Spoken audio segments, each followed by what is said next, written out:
Good evening, everybody. This is Darius Assemi, your host at GVWire Unfiltered, along with Bill McEwen, our news director. I believe Mike has the evening off, and I don't believe we have. Paul, do we have anything recorded by Mike? I don't think Mike is coming on tonight. Mike, council president, I should say, or Mike Karbassi.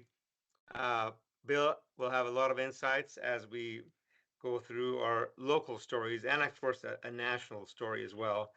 And of course, our special guest this evening is local attorney Roger Bonakdar, who has represented many folks locally, including a lot of the folks that kind of got stranded when Bitwise Industries went out of business. He'll talk about all of that. And of course, we're going to be asking him, as both on the plaintiff side and on the defense side, what should Fresno Unified be doing? Could these allegations cost taxpayers money? And this is, of course, relating to some of the issues that has been arisen out of Fresno Unified regarding one of the trustees. Okay, we'll kind of dig into that here shortly. And there's a poll that we have. We'll put that poll up later on. But first, let's talk about this fantastic weather coming our way in this beautiful Fresno, California. 90s, a little warm tomorrow, but nice, beautiful weekend in the 80s. Of course, with the Central California weather, you don't know if it's going to be snow, rain, or anything else in the horizon over the next 7 days. Several GBWire journalists, and I'm very, very proud to say this, and I'm sure Bill McEwen is going to echo. He's very proud to say this, that 5 GBWire journalists won awards at the California News Publishers Association for fantastic local content. We're grateful for the awards and also all of your continued support. GVWire is growing aggressively, and thanks to our incredible content and our viewership. Bill, any comments on this? Well, I'm just proud, Darius. First of all, thank you for your commitment to local journalism. And at GVWire, we strive to tell people in the community what's going on. We take them behind the curtain. Sometimes we have to dig down in the ground, but we are committed to delivering fact-based news and commentary. And the thing that I'm most proud of is these awards, all in local categories, and with the special emphasis, several of the awards in local government reporting, also local education reporting. So another impressive performance by GVWire, award-winning publication. And we compete in the mid-size digital category. Darius, the next couple of years, I hope we're competing in the large digital category. Awesome. Thank you, Bill, and thank you for your leadership as an executive vice president and running basically the news team at GVWire. Thank you, Bill. Along with that, here's another awesome local story. Fresno supervisors go after catalytic converter thieves with some very cool new ordinances. Gary Bredefeld and Supervisor Pacheco are going after that. Even though catalytic converter thefts have dropped since 2023, insurers still report more than 2,000 claims in California for the first half of last year. It's a really pain in the rear. You pull up to your car, you walk up, getting ready to go home, and turn the ignition on, and here comes this really loud noise. We lost, actually, several folks in our parking lot lost catalytic converters. Okay, new affordable downtown project, awesome housing project, cuts typical cost in half. Typically, affordable housing units cost $400,000, $500,000, $600,000, sometimes for a very small 400 unit apartment complex. Not in this case. Bill, this is one of the stories that you were very proud of. You have any comments on this? Well, so it's the Econo Lodge. Anybody that's been downtown knows about the Econo Lodge. Been there a long time. Various states of disrepair, It's been blighted. It's been a, attract nuisance type of thing, calls for service. And Fresno Housing is leading the charge on this. And there's going to be 25 units there. They envision it for people that work downtown. And it's going to be structured so people that work and maybe have a little more money than is typical for people going into an affordable housing complex, they can qualify here. And Darius, I think around Fresno, we're looking at 380,000 to 450,000 a unit on affordable housing, because these are rehabs and you have the existing structure. I've never seen this before. They're doing it for $177,000 a unit. And Darius, as you know, we've reported extensively on the high cost of affordable housing here in Fresno. We've reported on a GV Wire, and hey, maybe local leaders are listening. And I also think the fact that budget dollars now are getting thin, as we used to say, they're putting the pencil to the project and shaving costs where they may.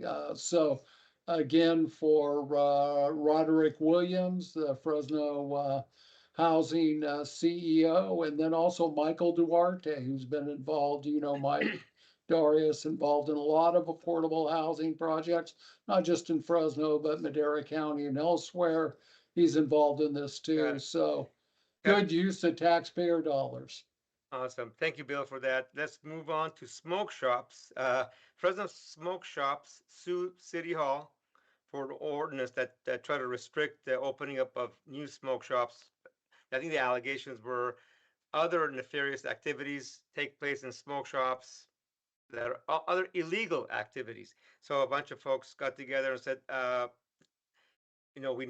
we don't need the city to limit the number of smoke shops in Fresno to 49. It's a small business. Folks may want to open up, do more code enforcement before you limit the number of smoke shops. It was a tight vote. Bill, correct me if I'm wrong, 4 yes votes, 1 no vote, and 1 abstention. Yes, and one absent. And it's not just about opening up new shops. This would put out at least 41 shops that currently operate legally. They would have to close down. So the argument is this is kind of like eminent domain. It's an illegal taking. Darius, you made the point, which is being emphasized by the smoke shop owners. Enforce the rules you have on the books, and only the good operators will be open. And on the flip side, City Attorney Andrew Jan says, hey, we're ready to defend our actions. What we did is legal. And this is the big problem in Fresno. This is how the city council has chosen to address it, and it's well within their power. So we'll see what develops on this front. Got it. Again, a narrow vote, 4 yes, 1 no, 1 abstention, and 1 absent. Absent. I think Nick Richardson was out of the country on an actual serving, doing his tour, his military tour. And Darius, that brings up an interesting point, because we reported on that. Senior reporter David Taub, he made inquiries at the state assembly with the author of the law that says when someone can zoom in for the office they serve to participate in the meeting. And they said, boy, we had never really thought about the military. We're going to address that, because this bill is, our law is back up for another look at it, and we're going to go forward with that. So if this passes, allowing military on assignment to zoom in for a meeting, GV Wire will have had a part in that. Fantastic. That's what some of this work that we do is alert our politicians to some of the stuff that really, some of the legislation and regulation that needs to be changed. Fresno families can't sell their gold fast enough. Price of gold is up substantially because of all the turmoil that's going on in the world since the beginning of the year. A lot of uncertainty in the stock market. tariffs, etc. So gold is usually a safe haven, and here we go. Price of gold going up, and folks are selling. More on that story. Check out gbwire.com. Complaint filed with watchdog group about Celadon. She calls it Bologna. Sandra Celadon, who runs Building Healthy Communities, said a campaign ethics complaint against her is unmerited. A Pereira staffer is running for Fresno City Council. Merced School Board member is running for Assembly. Any comments on that, Bill? Any more So, I mean, insights? just reading between the lines, we know that former Fresno Mayor Ashley Swearingen, who is very powerful behind the scenes, she hired Steve Brandow to see if he could forge a compromise among the various groups wanting to put their own version of Measure C extension on the ballot. And Darius, you've been through this. I've been through this. You put competing versions of something out there, both are likely going to fail. So Mayor Swearingen wisely has told the groups to find what you can agree on, hammer out a compromise. Let's put a single measure on the ballot and let's get it passed, because we can't afford to go without Measure C. And Sandra Yeah. Celadon was leading the group called Transportation for All. She was the head of this committee. The complaint was, how can she lead this committee while she's running for state assembly? She is no longer listed as the head of the committee. So we'll see what develops. It's just my opinion, but if Measure C goes away, odds are high that we're not going to get the funding for highways, roads, repairs, mass transit, bicycle lanes that we have been accustomed to since 1987, and things will fall in disrepair. Got it. Okay. By the way, I'm going to have my own commentary on Measure C, that the extension tax, half a cent sales tax, that'll be coming out over the next couple of weeks. And again, if the new Measure C does not cover congestion relief, pothole repair, and connectivity to other smaller communities, and of course, a cycle track, a nice array of cycle tracks all throughout Fresno, I will personally oppose whatever the measure is on the ballot. Yes, Camilo, we need Measure C. However, if it doesn't address congestion relief, you can see a big no from Darius Assemi on that, and you can anyhow. So we'll talk more. I'm going to articulate that in an editorial to GV Wire. I'll put it out here, and I'll share it with other media so more folks can at least see my perspective on the Measure C extension, which, yes, I do agree we need, but it can't become hijacked to just become an infill development project like some folks want it to become. High-speed rail. Should California's climate budget pay for high-speed rail and firefighters? This is something that our governor was discussing, Bill. Yeah, it's in his budget proposal for fiscal year 2026. And it's pretty controversial. There are Democrats that are against it. And of course, he's moving into the lame duck phase. So Democratic lawmakers that will still be in Sacramento after Gavin Newsom's out of office, they're feeling their oats, they're stretching their muscles. His proposal, what it does, and I think it's a great thing, is it earmarks through 2045 at least $1 billion a year from cap and trade for high-speed rail. Now, the voters approved it. California started building it. I think the state's obligated to finish high-speed rail. Last thing we need is a half-done project around Fresno here. Again, that's my opinion. He's also using cap and trade for funding for CAL FIRE, so they can better go after the wildfires, which, as we know, create a lot of pollution. So to me, that falls under cap and trade. People hear the term cap and trade, they might say, what is it? Well, it's an auction in which your large polluters, so think oil refineries, power plants, they pay for their greenhouse gases by buying these credits. And the money from that goes to the state, and it's supposed to go to clean up the environment, both of which CAL FIRE and high-speed rail will do. Got it. Thank you, Bill, for that elaboration. Okay, now to our main topic. Before we bring on Roger Bonakdar, local attorney that has a lot of experience representing folks on both on the plaintiff side and on the defense side. Let's put up our poll, slide number 2. Should taxpayers be paying their legal bills for Fresno Unified trustee Keshia Thomas, who is being sued for defamation by a former Bullard High School football coach? Overwhelming majority of folks said no. 4% said yes, Thomas was addressing Fresno Unified matters when she spoke about the coach. Almost 95% said no, she was speaking as a parent. And about 1% said no opinion on that. And then we have, of course, the article that came out last week where Trustee Thomas said, I really never said he called my son the N-word. That's according to Fresno Trustee Thomas. More on that article at gbwire.com.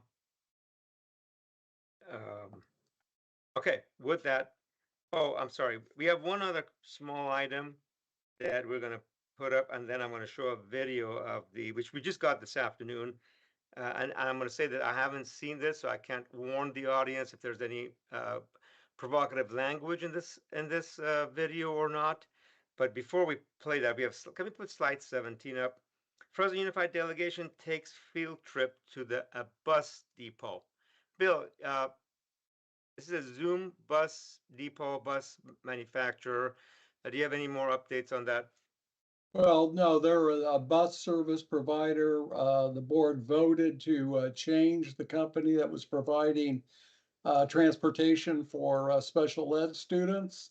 On April 30th, the trustees approved a 5-year contract with a 5-year option. Right now it's at $17 million a year. It's with Zoom Services. They're located in Redwood City in the Bay Area. And what's interesting is after awarding the contract, district trustees, Valerie Davis, she's the school board president, Keshia Thomas, along with the transportation director, the chief of operations, they visited Zoom's facilities. And so they went up there to see, how they work, how the dispatch process works.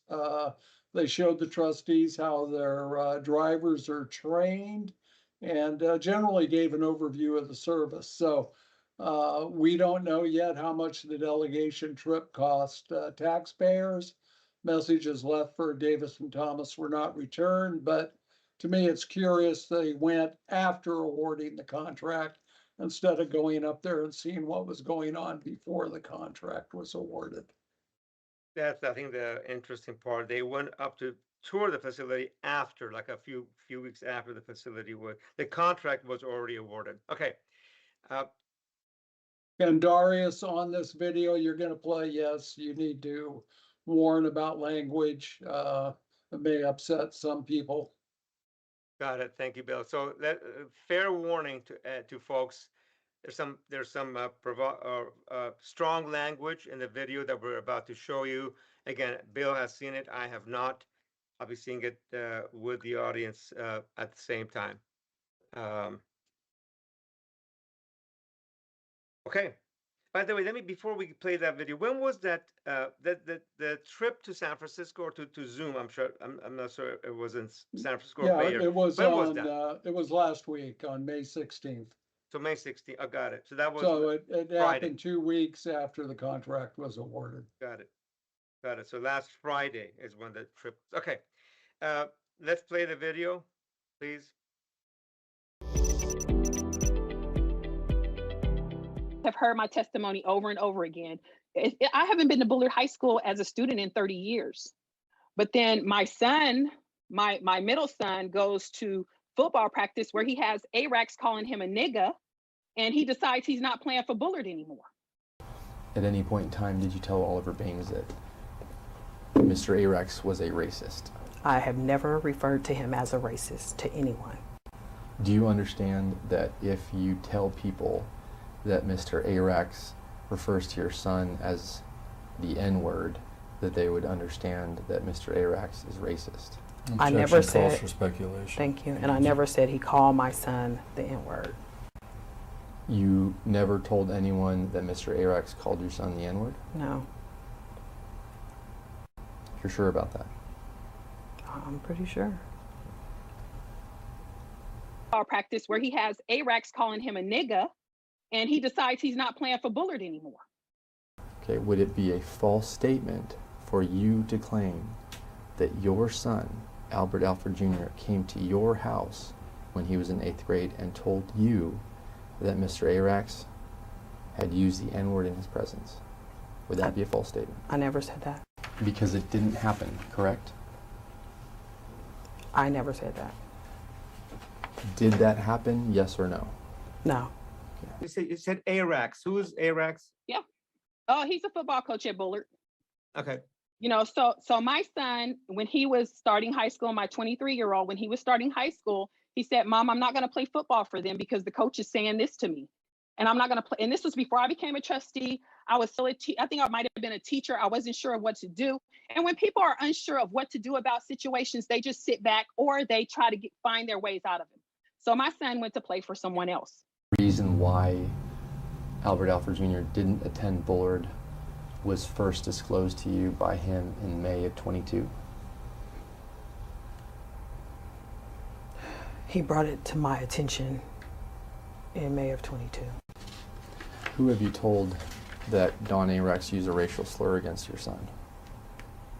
I didn't say against my son. Did you ever tell anyone that Don Arex made a racial slur against your son? I never said against my son.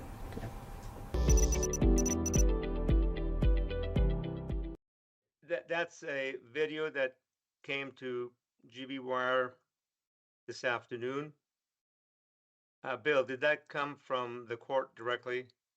Well, it Yeah. came from the attorney representing Donnie Arax. Okay.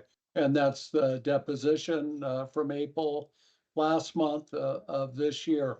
Also, I'll note that on May 15th, Trustees Thomas's attorney filed a declaration with the court in which she affirms that the allegations she made about Don Arax are true.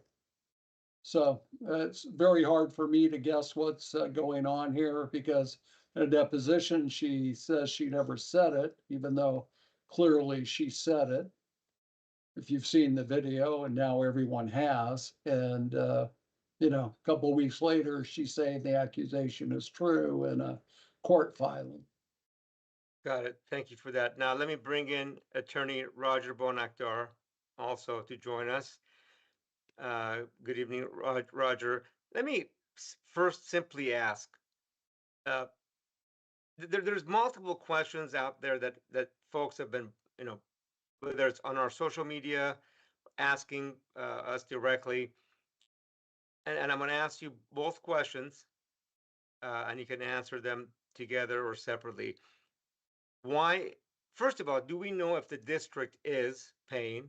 And if they are, should they be paying for the defense, which, and I'm going to ask you later on, what do you think this is going to cost? Potentially, nobody knows. We understand that. And number two, is this simply where, can Trustee Thomas simply come out and say, you know, I'm sorry, I apologize. It was a misunderstanding. I may have misspoke, and then this thing ends. Can she do that? And then should, if they, you know, answer that question, please, if you can address it. And then who is paying for, if you already know, and why? Well, good evening, gentlemen. It's a fair question to want to know who's footing the bill for the legal defense. Oftentimes in cases like this and others generally, the legal bills can be easily hundreds of thousands and maybe even $1 million+ depending on how far this goes along. The lawsuit isn't that old yet. So if the district makes a decision to pull the emergency brake and stop this thing and find a way out through settlement, it will save some money in attorney's fees. Why are they paying the attorney's fees? There's a rule in California. It's a Latin rule. It's called respondeat superior. It's a fancy way of saying that the employer is liable for their employee, or that the superior is liable for their agent. The best analogy I can give somebody is, for example, an Amazon driver. If an Amazon driver is driving an Amazon truck and is out doing deliveries, and they do something reckless, like they drink and drive, and they hurt someone, Amazon is going to hold the bag for that. In this context, it's a little different. You have words as opposed to physical actions, but it's the same concept and the same rule applies. So here you have an individual who is on the show, invited on the show in her capacity as a trustee, and who's making these comments and making these statements. So the reason the district is on the hook for her fees, or at least the position that they've taken in pleadings, and Bill made a point about one of the documents that her attorneys filed and the statements in it. The district had already attempted to find its way out of this suit through this thing called an anti-SLAPP motion. Anti-SLAPP motions are based on the claim that there's somehow some form of immunity and free speech. And in that, they took the position that she was acting in her capacity as a trustee. So it's going to be kind of difficult, if not impossible. I'm leaning towards impossible, to be clear, for the district to extricate itself, to pull back from that and say, no, now she's just a concerned mom who is on GV Wire talking about this. She's not a trustee. The reality is, and I don't think any amount of dancing is going to avoid this, she wouldn't have gotten the airtime but for the fact that she's the trustee. And her commentary and her analysis is given airtime because she's the trustee, not because she's a concerned mother. To me, in watching the video that everyone else just saw and can readily view, it seems to me that she's trying to connect with the viewership in her capacity as a trustee by using some personal event or some personal trauma or some personal issue that she encountered with racism to say how serious she is about the topic and serious about bringing about change for it. I don't see why that was necessary or why it added any value, but the statement speaks for itself. Now, can she, the second part of my question, can she come out, if she came out and just apologized to Donnie Arax, would that have an impact on getting this suit settled quickly and expeditiously with minimal cost to the district? And the district really means the taxpayer. Can that? Yeah. Right. I mean, this is taxpayer dollars any way you cut it. But at the end of the day, the rules aren't set up to exempt someone who is a government employee when they do something that is harmful. The question is there harm, and who caused it? Here, the harm would be being said, having it said on video and disseminated that this gentleman berated and belittled a child, a 13-year-old boy, using one of the most explosive and harmful things that you could have called him. So that's not really something that you can kind of, put the genie back in the bottle and take it back and call it good. The reality is, and you gentlemen know this much better than I do, what sells in the media and what sells in the news is bad news. It's not making it right. It's not making amends. For every time that her apology will be echoed, it will be heard 1/1000th of the number of times that this horrible allegation was heard. So I would imagine that an apology would be welcome and would probably be well received to the person hurt by it. But does it undo the harm? No. I mean, it goes back to the same analogy of the Amazon driver who says he has 4 drinks at lunch.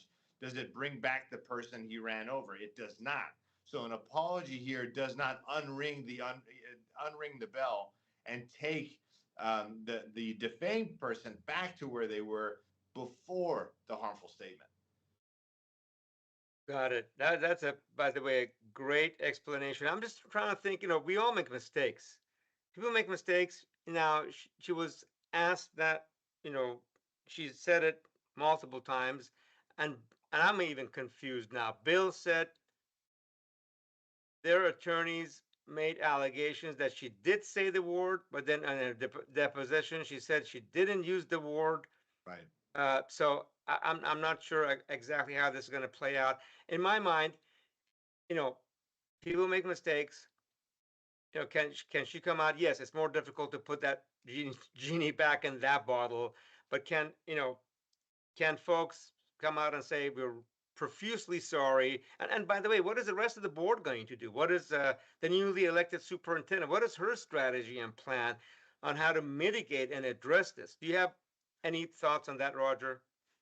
I haven't read any formal statements from the board or from the district at all that really address this issue in a clear way.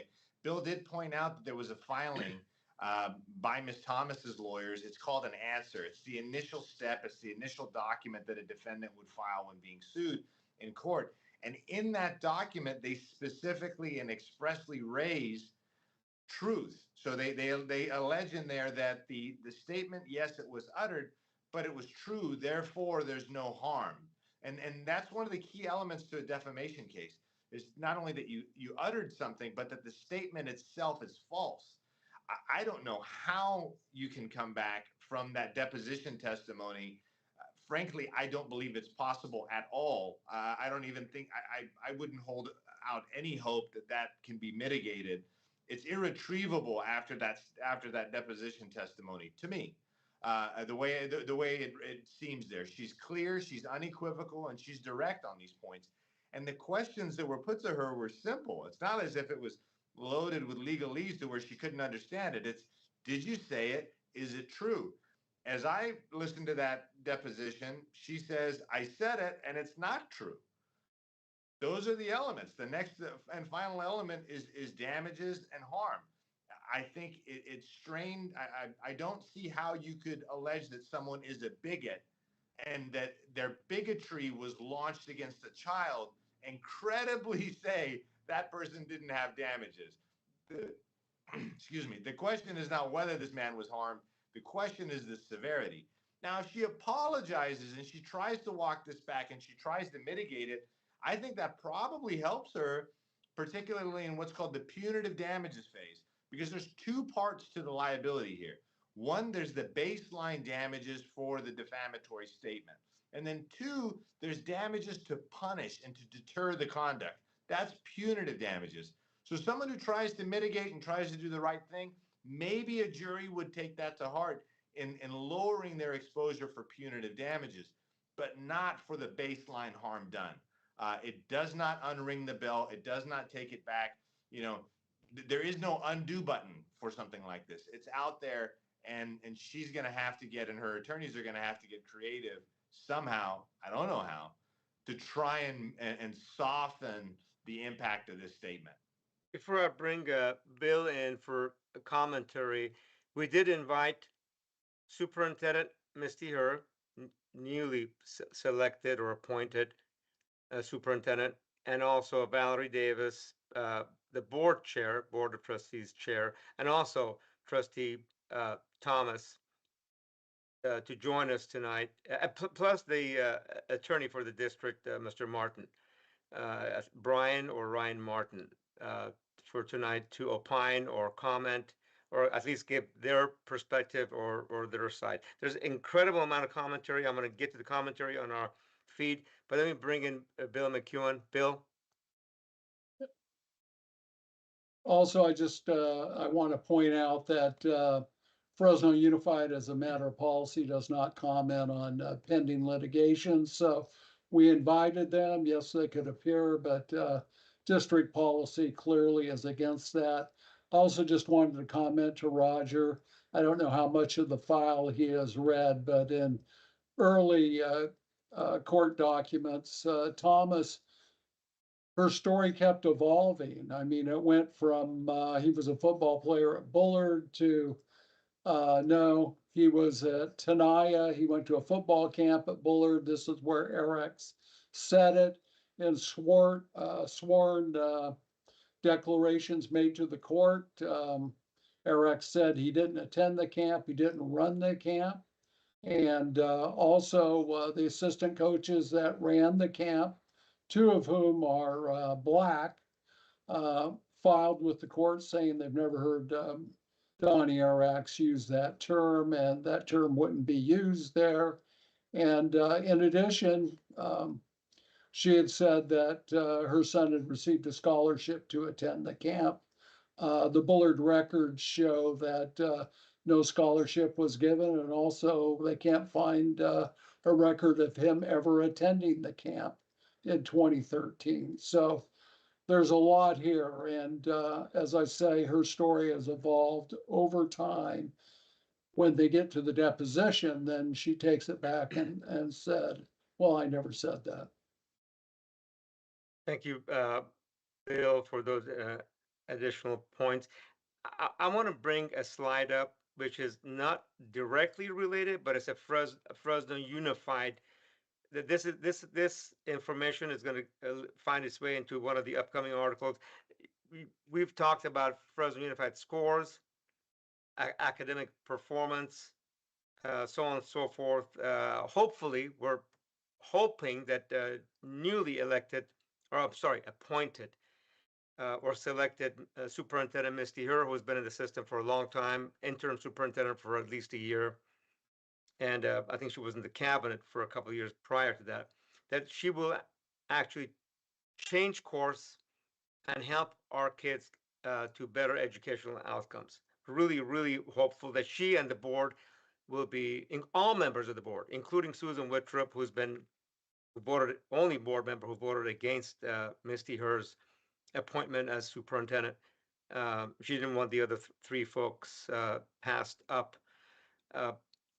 But we really hope that she turns, her and the board unite and turn things around.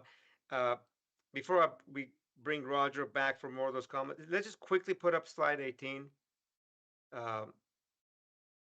We did some quick research on student to executive staff ratio. Fresno Unified, 70,000 students, 98 administrators. So the ratio is one administrator to 729 students. Long Beach Unified, has 6,000, 7,000 less students, so about 10% less.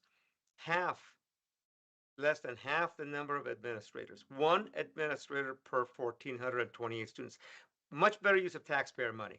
So, okay, with that information, because some of these questions came up last week and the week before, I want to point that out. This will lead itself into an upcoming article. Of course, we will interview Misty Herr, Superintendent Herr, to get her opinion and what she's going to be doing about that data and how top-heavy, potentially, according to this data, if this is actually correct, 100% correct, what she plans on doing to make sure taxpayer dollars are effectively used at Fresno Unified. Okay, couple of questions on, let me just go through some of these. Cam Malloy, does Fresno Unified have insurance for these types of lawsuits? Jenny Garcia, she needs to be heard in court. Robert Wharton, what loss or damages were there? It's a good question. Cam Malloy, Thomas needs to resign. What she did is, Cam Malloy, what she did is worse than accusing him of bigotry. Let me stop there. What loss or damages were there, Robert? I mean, can you answer Robert Wharton's question, Roger? So a defamation case, it has a lot of different facets to it. So the damages aren't just limited to, for example, if he lost his job or was demoted as a result of it, which is alleged here. Here in this case, they're saying that he made the claim against the trustee and thereafter was demoted and now is obviously no longer at Bullard. So I think there will be some claims of wage loss there, but wage loss is kind of the tip of the iceberg. Defamation cases are, they are about a human being's character, their place in the community,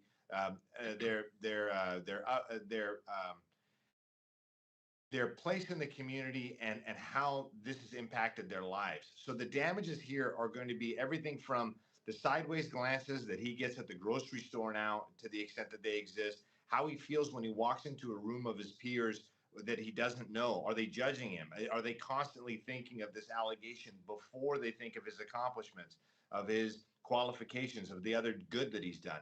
I mean, the different treatment that perhaps his kids get if he has children in school and when they're out and about town.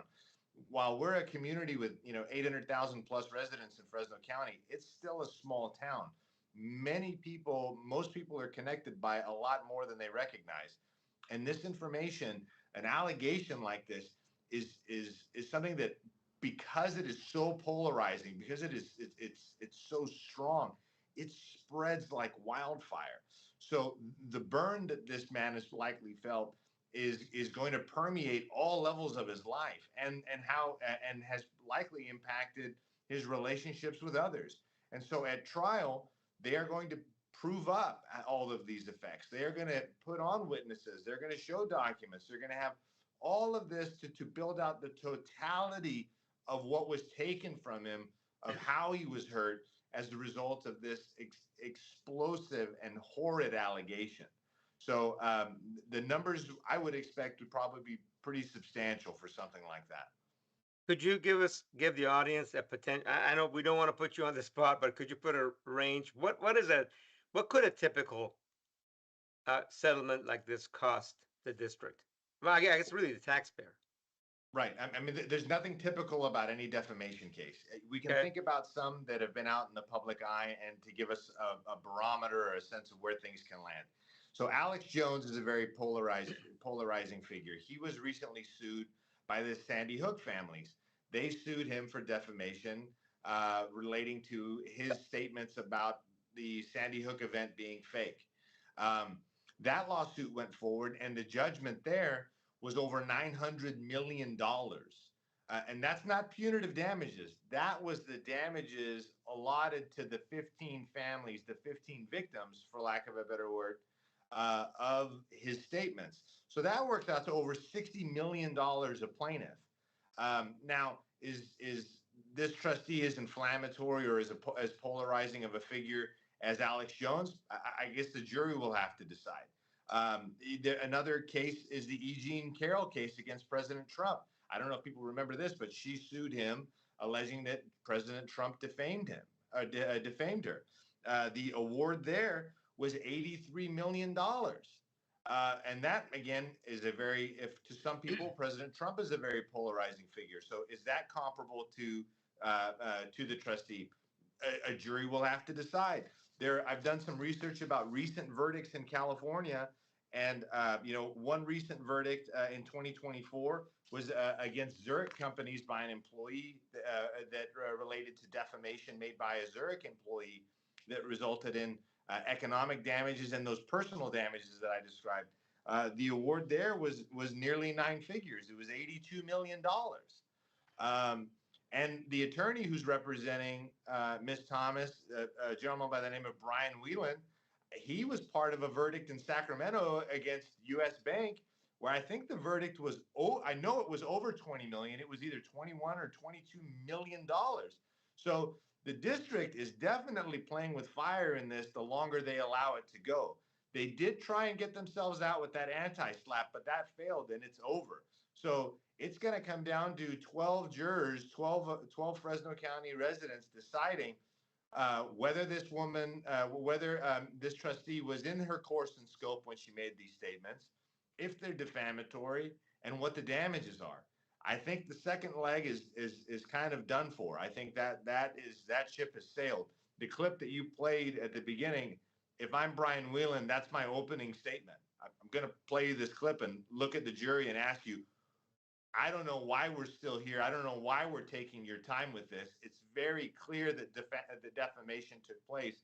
We just need you to tell us the value of the harm, the extent of the harm. And that's what the next 2 weeks or 3 weeks of trial are going to be about, ladies and gentlemen, is how pervasive and how irretrievable is the damage to Coach Arax for this allegation. I mean, the context of this allegation is huge and matters a lot, because you have a grown up, a role model, a leader who is in a place of trust and confidence with these kids, alleged to have, demolished a young boy with a horrid racial allegation. How do you walk that back? I don't think you can. The apology bus should pull up and Fresno Unified should get aboard. Let me, thank you, Roger, for that great explanation. I know you're not the district, you're not the board. If you were advising Misty Her and the 7 board members, or maybe 6 of them, maybe there's a conflict for Trustee Thomas, but let's say you're advising all 7 of them and Misty or the superintendent, what would you tell them? What should their strategy be? What should they be looking at? The strategy should be, where's the nearest exit and how do we get out? I mean, just point blank. There's not a question. I think there's very little doubt that the district is going to be responsible for the statements, because in the totality of the context, she is speaking in her capacity as a trustee. This isn't as if somebody walked up to her at the grocery store, just ambushed her and didn't know who she was and asked her about an instance and she uttered it. This is contextually largely textbook to prove that the district is going to hold the bag. And now I want to be clear here. The district is not liable for punitive damages. Ms. Thomas is. So there's a rule that governmental actors generally cannot be made liable for punitive damages, because punitive damages are to punish, and the district isn't the one that isn't going to be liable for the punitive damages, but they are going to be liable for the base general damages award. And these are explosive allegations. So the district is essentially just sitting around waiting to find out how hard it's going to get hit, because the jury doesn't get to split that part up. The damages are the damages. So if the jury says that Mr. Arax has been damaged to the tune of $50 million, the district doesn't get to sidestep. There is no, to use the football analogy, they're not going to be able to juke the tackle. They are going down, and they're going down hard. They're going to hold 100% liability along with Ms. Thomas for the base general damages award. So if I'm representing the district, I'm saying, let's get the insurance carriers involved. This is going to hurt. The question is how bad? We might as well find the cheapest exit. And the cheapest exit is the early one, not one as this gets further down. And they've already tried to get out using the anti-slap challenge, which, for the viewers, to simplify it, it's saying that, hey, the trustees have a right to make certain statements in their capacity. It's part of their statements and their official duties. Even if they're wrong, we can't be liable. That's already been ruled. It's done. This is going to go forward, and what is going to be decided is if she's in course and scope, the jury will decide that, and the damages. I think the defamatory nature of the statement, I think that video says it all, and I would hit play as many times as I could in front of that jury. Got it. Let me read some of the comments. Jenny Garcia says, Robert Wharton, Thomas is the victim, or her son. Eddie Freedom, Robert Wharton, you blaming the victim. Let me get to that.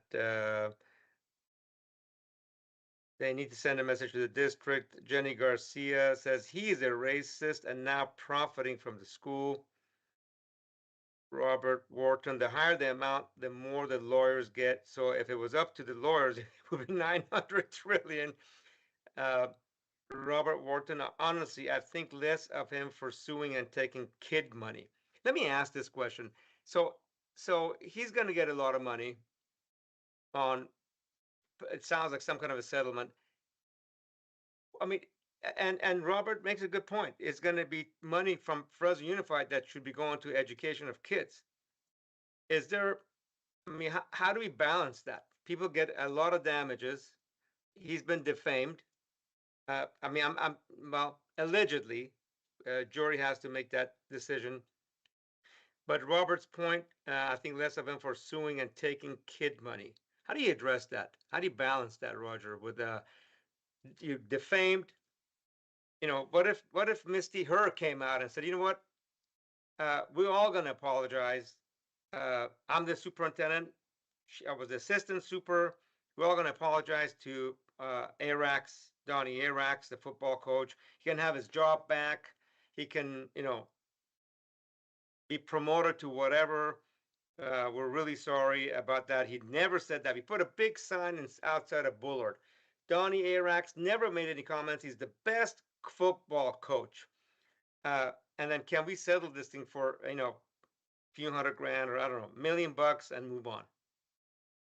Well, I think it's cute, but I don't think it works. Cute. I Okay. think that I think that the apology tour could only benefit the district. I understand, people's concerns about this being taxpayer money and the consequences for the taxpayer. But this is why who you elect and who you put into positions of power really matter.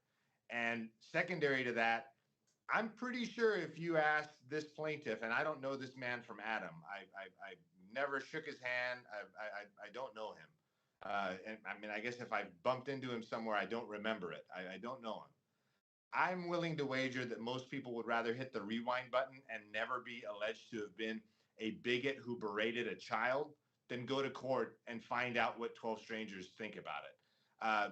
It's not really something anybody signs up for. And that's something that the jury is going to have to value. What would it be worth to you? What would you have to be paid to sign up for this level of public shame, abuse, and the indignity? I can't imagine that that's a small number in any universe, whether it's a school district that's behind it or Amazon. The money matters, but the money doesn't really undo the harm. This is what's we're left with in our best effort at a perfect system, is trying to compensate someone to put them back where they would have been for the harm. There is insurance involved. I don't take that lightly. I mean, that's still real dollars. There is insurance involved. And this is why entities, public entities in particular, need to get a hold of their representatives and say, hey, you're going to go on GV Wire? Okay, what are the talking points? What are you going to do? I don't know. From what I've read, it sounds like the then superintendent knew that she was going on and that she was going to talk about racial issues. Maybe he didn't know that she was going to, light a stick of dynamite for and ask and tape it to the district's hands on the show. Maybe so, but you really have to get a hold of these people and rein in their expectation of freedom. What you say has consequences, and it has real consequences for real people, not just the district, but the people that you're talking about. And this allegation in this context is so damaging. You can't, I don't know. The dollars matter, but I think humanity matters more in this context. And the humanity of somebody and saying that they're going to verbally abuse a child in such a way, that's a pretty big deal. No, we get that. It's a big deal. Here's a big deal. We've talked about this.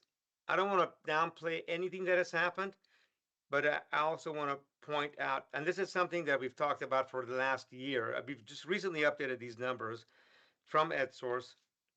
And this is the stuff that really the district should be working on. All 7 trustees and the superintendent is educational outcome of these kids: English language arts results and math results from EdSource by ethnicity.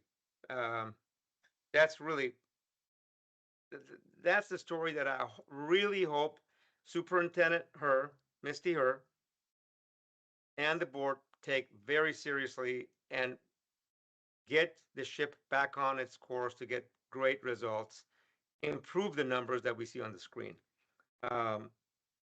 Okay, let's see. Let's go back to Mr. Bonakdar. A couple of other comments. I think the victims are the people who send their kids to Fresno Unified. Robert Wharton. Cam Malloy, apologizing does not restore his reputation. It does not restore his life. Inga Schlegel, does the school district have insurance to cover the litigation cost? Good question. Roger, I don't know if you know that or not, but typically, all companies have insurance. Including public entities. So usually what happens is there's to use simple terms, there's like a deductible, a certain amount of the beginning that the entity pays for, so that not every case turns into a claim that the insurance company has to handle. But there is without doubt substantial insurance involved and available in this context. And since the district's taken the position in its prior pleadings, meaning its statements in court records, that she was acting in her capacity when she gave the interview, I don't really think there's an issue there. I think that the district's council should get together with the trustees council and sit down with the insurance carrier, get a mediation together, and just stop the bleeding. I see no value in continuing this. You know, I'm just looking at the comments. FUSD accountability to parents said, I hope it's not skipped. Keshia Thomas lives in the Bullard district. 4200 block of some, she should not be a trustee for Edison. FUSD accountability to parents I asked why she knowingly put the noose of racism around his neck. I'm assuming she had a beef with Michelle Asadorian, Arax, and wanted to throw shade, not realizing this would follow her. That might be true. A lot of comments. Yeah, you know, I didn't quite catch that. So Darius, Yeah, Bill. if you read the court papers, there's allegations that there was a rift between the Arax family and Trustee Thomas over the renaming of Faulkner Elementary School to Terriot Elementary School. Some harsh words were exchanged, is the way it's described in the court documents. And then, ironically, when it came time to rename the school, Keshia Thomas rebacked the naming. So the thought was whatever rift there had been before, it had been solved or healed over. So I think a lot of people were surprised when Trustee Thomas took this tack after the image of the KKK-like hood was circulated on social media. Roger, do you have any comments on that KKK images? Do you remember that episode? That was like a couple of years back now, I think. You know, I have a vague recollection of it, but not much more. Okay. I have a question for Roger related to Fresno Sure, Unified. As a member of this community, Roger, do you have any ideas on why overwhelmingly the community's been okay for decades with Fresno Unified's poor performance? And how does it sit with you? I mean, I find it pretty troubling. I mean, I think that if the school district does well, children do well, and the children who grow up and remain in our community have a better chance at pulling themselves up from their bootstraps and moving onward and upward. I mean, it's a known statistic that 51% of Fresno County is on Medi-Cal. It'd be nice if we had a way that people, through education and through uplifting themselves through hard work and through a commitment to education and a good work ethic, that they could grow and excel. It'd be great for everyone in the community. High tides float all boats, and in this instance, Fresno Unified and its success is important to and essential to the growth and future of Fresno. So it's important that we have quality leadership and that those leaders are committed to putting the best interests of our kids first. That's something we expect of all elected officials, Fresno Unified, Clovis Unified, the city council, and otherwise. It's very consequential, and hopefully as the community can recognize that importance and get more involved. The more that parents are involved, the more that people are vocal, the more people that show up at these meetings, the more that you're going to hold these individuals accountable and control your own destiny. And the community has an opportunity for input to do that. So to all the parents out there that are watching this, if you live in Fresno Unified, you'd like to see it get better. I know you're busy paying bills, raising your kids, and living life. But if you can somehow connect with someone, phone calls, emails, if you can go to a meeting, go. It's only a net value add for you and the community that you live in. There you go. You've heard that many times, folks, and that's exactly what happens. Roger hit the nail on the head. What happens at Fresno Unified impacts Fresno County. 70,000 kids, 4,500 to 5,000 of them graduate every year. We know that results are not very good, for math and English for those kids. Here's a picture, and I'm sorry, contact information. If you go to GV Wire's website, there's an email for all the trustees and Superintendent Harrer. You can put your questions in and ask them, what's going on with our kids' education, which is really the most important thing. That's really paramount to the success of our city and county. Superintendent Harrer, well, Mao Misty Harrer became superintendent officially several weeks ago on a 6-1 vote. It was almost unanimous. I think Susan, well, no, we do know Susan Wittrop was the only one that, Trustee Wittrop, that did not vote for Misty Harrer. She wanted change. She wanted the best and brightest to come in and turn this ship around. We're going to be watching carefully what's happening with Fresno Unified. Of course, there's lots of issues and fiascos, not fiascos, but a lot of issues that I hope that the board and Misty Harrer can come together and go, we have a lot of issues. How do we solve the number one issue, which is educational outcome of our kids? Let's put together a plan. Let's put together a great strategy. Let's not get distracted.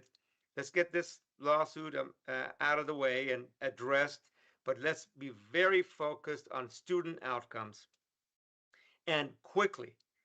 We know that Central Unified has an interim superintendent, Emer O'Brien, that retired from Clovis Unified. She's already made incredible changes, accountability at the highest level in the cabinet.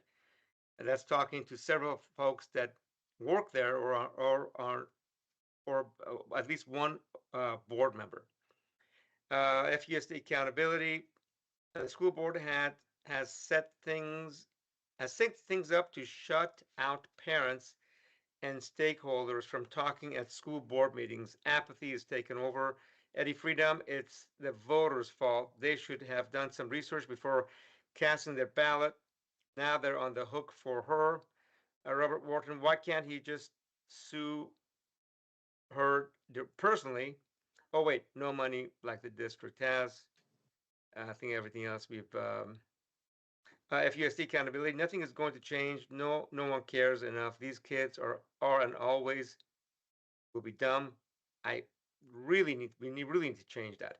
But at least you have a hot topic to discuss and forget. Well, we really need to change these student outcomes. That's really at the end of the day, that's what it's all about. Jenny Garcia, the voters voted for who they wanted. Stop complaining. They are doing good things there. Jenny, the student scores paint the picture about how students, especially African American and Hispanic students, by the way, Pacific Islanders and Native Americans not doing, American Indian and Native not doing much better. The best performing are Filipinos, by the way. So really the goal is that getting improving student outcomes. I'm sorry, Roger, did you have a point to add to that? No. Okay, Bill, any final comments before we wrap up for the evening? No, I'm good. We just want to thank Roger for being on. Great discussion, lots of information, and giving people a lot to think about. It's a pleasure, gentlemen. Thanks for inviting me. Roger, again, as Bill said, I'm going to echo his comments. Thank you for coming. Great insights on what's going on inside Fresno Unified. And you know what's interesting? This information just came out right after 6-1 vote for Misty Harrer, superintendent. And I really hope that they can all come together and make the changes necessary to turn the district around. Anyhow, more to follow on this. Thank you all for watching. Roger, thank you for joining us. We'll have more updates. I'm sure this thing I hope this thing comes to a conclusion quickly, by the way, for everybody's sake. Roger, you made some great comments. The fastest way for the district is to really get this thing wrapped up quickly. Again, we hope we will continue to invite Superintendent Harrer to come in and talk about what is the strategy of addressing this issue, but more importantly, how to turn the district around change the educational outcome of our kids, which deserve so much more. On behalf of all of us at GV Wire Unfiltered, thank you. Have a great evening and hope to see you all next Tuesday. Good night.